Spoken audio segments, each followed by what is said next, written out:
Encourage చేసుకుంటూ పోవడం వల్ల జరుగుతున్నాయి. వాళ్ళు ఒకటి పొరపాటు మాట్లాడుతూ 50 మంది మాట్లాడతారు. ఆ రోజు మీరు అధికారం ఉన్నప్పుడు ఇట్లాంటి మాటలు ఒకవేళ మాట్లాడితే యాక్షన్ తీసుకొని మీరు కంట్రోల్లో ఉండాల్సింది. మీరు కంట్రోల్లో ఉండాల్సింది. అధికారంలో మీరుండి ప్రతిపక్ష నాయకులు తిరిగితే వాళ్ళని అరెస్ట్ చేయాలి, అధికార పార్టీ నాయకులు తిరిగితే సస్పెండ్ చేయాలి, క్రమశిక్షణలో పెట్టాలి. ఆ క్రమశిక్షణ ఆ రోజు వైసీపీ ఫాలో అయిందా?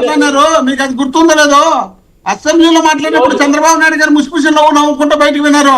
వాళ్ళని మర్చిపోయి మాట్లాడినది మా మీద చెప్తారు.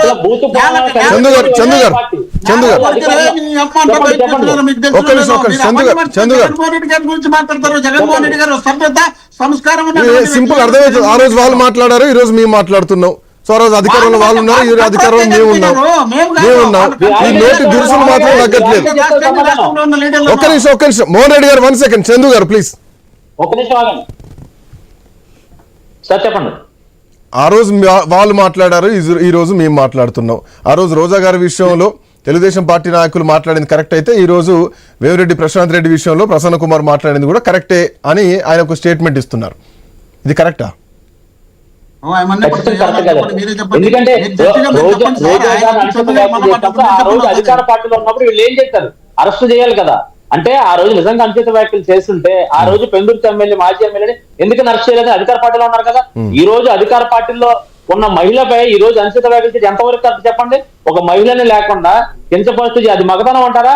ఈ రోజు ప్రసన్న కుమార్ రెడ్డి గారు చేసినటువంటి వ్యాఖ్యలు రాష్ట్ర వ్యాప్తంగా నినాదాలు తెలియజేస్తా ఖచ్చితంగా చేస్తారు. మరి గత కొద్ది గంటల కింద ఆయన చెప్తున్నారు నేను ఈ మాటలు వెనక్కి తీసుకోను అంటే. ఎంత ధైర్యం ఉంటే ఈ రోజు ఒక మహిళపై అనుచిత వ్యాఖ్యలు చేసి రాష్ట్ర వ్యాప్తంగా కూడా మహిళలందరూ కూడా దీనిపై బాధపడుతూ ఎన్నో దాడులు చేస్తూ లేకపోతే ధర్నాలు చేస్తున్నప్పుడు కూడా మరి ఇటువంటి వ్యాఖ్యలు మళ్ళీ ఆయన నేను వెనక్కి తీసుకోను, అసలు జైలుకి వెళ్తాను, అత్తారింటికి వెళ్ళొచ్చు అంటే వీళ్ళ పార్టీకి ఫస్ట్ నుంచి కూడా ఒక అలవాటు అండి. ఎందుకంటే జైలు నుంచి పుట్టినటువంటి పార్టీ కాబట్టి వైఎస్ఆర్ కాంగ్రెస్ పార్టీ వీళ్ళు జైలుకే పరిమితం. అందుకని వీళ్ళు జైలుకి వెళ్ళడానికి సిద్ధం అన్నారు. గోవర్ధన్ రెడ్డి ఒక లోన్ ఉన్నాడు, నేను కూడా అతనితో పాటు సరదాగా ఫ్రెండ్షిప్ చేస్తాను, లోన్ అంటే అత్తారింటికి వెళ్ళొచ్చుంటారని చెప్తున్నాడు. అంటే వీళ్ళు జైలుకి వెళ్ళడానికి కూడా సిద్ధమే కానీ చేసినటువంటి అనుచిత వ్యాఖ్యలు వెనక్కి తీసుకోవట్లేదు. ఖచ్చితంగా ఇటువంటి అనుచిత వ్యాఖ్యలు వెనక్కి తీసుకొని బహిరంగ క్షమాపణ చెప్పకపోతే మటుకు తీవ్ర స్థాయిలో మేము ఖండిస్తాం ఖచ్చితంగా. ఎందుకంటే జగన్మోహన్ రెడ్డి గారితో పాటు వీళ్ళు గతంలో ఉన్నటువంటి ఎమ్మెల్యేలు అందరూ కూడా ఎన్నో దుర్భాషలు ఆడారు, ఎన్నో మాటలమాట. మరి అప్పుడు ఈ ప్రభుత్వాలు ఏమైనాయి? వాళ్ళ ప్రభుత్వంలో నాయకులు ఏమయ్యారు? ఇకపోతే ఇంటిపై దాడి చేశారని చెప్తారు. ఎమ్మెల్యే గారు సాక్షాత్ ప్రశాంత్ రెడ్డి గారు ఒకటే మాట చెప్తున్నారు, ఏమని? దానిపై విచారణ చేయండి, ఖచ్చితంగా మాకు తెలిసి జరిగితే దానిపై ఎటువంటి శిక్షగానే మేము సిద్ధం అంటున్నారు.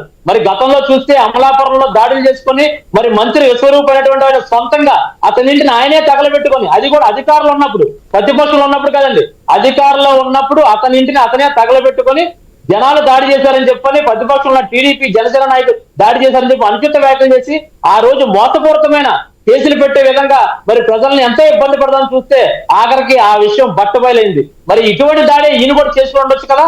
ఖచ్చితంగా ఈ రోజు అభిమానులు కూడా ఉంటారు. ఇంకో విషయం కూడా తెలియజేస్తున్నా, ఖచ్చితంగా ఎమ్మెల్యే అంటే ఈ రోజు ఒక 10 మంది ఫ్రెండ్స్ ఉంటే అతనిపై చిన్న దాడి జరిగితే ఫ్రెండ్స్ దాడి చేస్తారు, అభిమానం అటువంటిది. అలాగే ఒక ఎమ్మెల్యేకి అభిమానులు ఎందుకుంటారంటే వాళ్ళు చెప్పి చేస్తారా? ఖచ్చితంగా చెప్పి లేదా వీళ్ళు చెబితేనే చేసే పరిస్థితి అయితే ఉండదు. ఒక అన్యాయం జరిగినప్పుడు ఒక అనుచిత వ్యాఖ్యలు చేసి ఒక మహిళపై చేసినప్పుడు ఖచ్చితంగా రియాక్షన్ అనేది ఉంటది.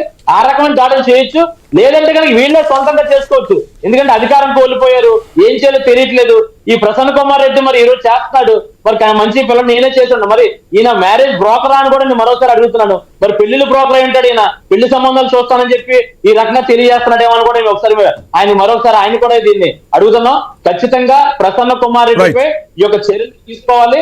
పోలీసులు ప్రత్యేకమైన చర్యలు తీసుకొని ఇతని నుంచి ఎవరైతే అతనికి మరణహాని ఉందని లేకపోతే అతనికి సిట్టింగ్ ఏర్పాటు చేశారని చంపడానికి చెప్తున్నటువంటి ఈ ప్రసన్న కుమార్ రెడ్డిని ఖచ్చితంగా అరెస్ట్ చేయాలి. ఖచ్చితంగా అరెస్ట్ చేసి దాని యొక్క కారకులు ఎవరో కూడా బయటకు తీయాలి. ఈ యొక్క అనుచిత వ్యాఖ్యలు చేసినందుకు మటుకు బహిరంగ క్షమాపణ చెప్పాలి. ఇంకొక వ్యక్తి ఎవరో కూడా ఈ వైసీపీ నాయకుల్లో ఎవరో కూడా మహిళలపై దూషించే పరిస్థితి ఇంకొక వ్యక్తికి అవకాశం ఇవ్వకుండా కఠినమైన చర్యలు తీసుకోవాలని చెప్పి ఈ ప్రభుత్వాన్ని కూడా కోరుతున్నాం. ఖచ్చితంగా మటుకు ఈ యొక్క ప్రసన్న కుమార్ రెడ్డి మటుకు ఇక్కడి నుంచి ఆపే పరిస్థితి లేదు. ఇతను మటుకు బహిరంగ క్షమాపణ చెప్పకపోతే మటుకు ఇంకా తీవ్రమైన స్థాయిలో జరుగుతాయని కూడా మేము తెలియజేస్తాం.